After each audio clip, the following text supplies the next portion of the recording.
Remue ménage. Remue ménage.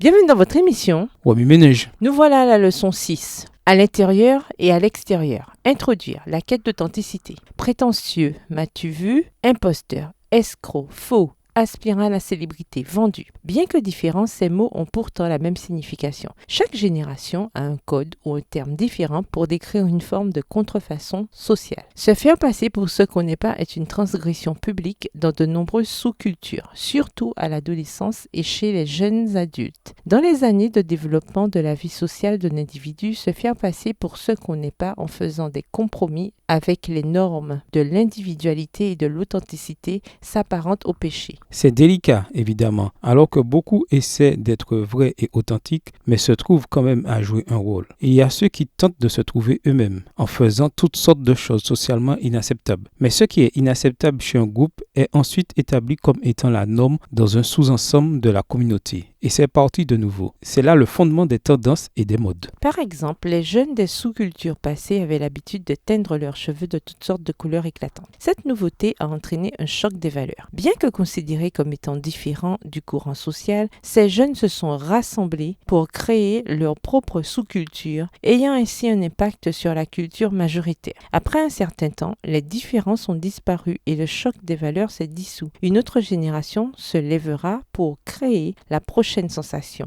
Quelles que soient les causes sociologiques, c'est le désir d'être authentique et vrai qui alimente ce phénomène. La question demeurant souvent sans réponse est « qu'est-ce qui est authentique et vrai ?» La société sécularisée, à travers l'histoire de la philosophie, a cherché à découvrir où réside la vérité à partir des essences et quintessences, là-haut jusqu'aux vraies formes, ici-bas. D'autres ont comparé les cultures, les sexes, les époques historiques et même les espèces pour découvrir où réside la vérité. Là où la science ne peut s'aventurer, des artistes ont créé des mondes imaginaires et posé des possibilités théoriques et des permutations de la vérité. Pendant tout ce temps, la question humaine et le problème humain existent encore et continuent. Cette semaine, nous examinerons l'endroit où le changement se produit et la façon dont cela a un impact sur notre compréhension de la volonté de Dieu. Remue ménage, écrivez Matthieu 23, les versets 13 à 30, à partir de la version biblique de votre choix. Si vous êtes pressé, écrivez Matthieu 23, les versets 27 à 30. Vous pouvez également réécrire le passage avec vos propres mots, tracer les grandes lignes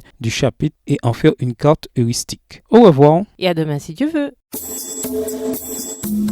Remue ménage. Remue ménage.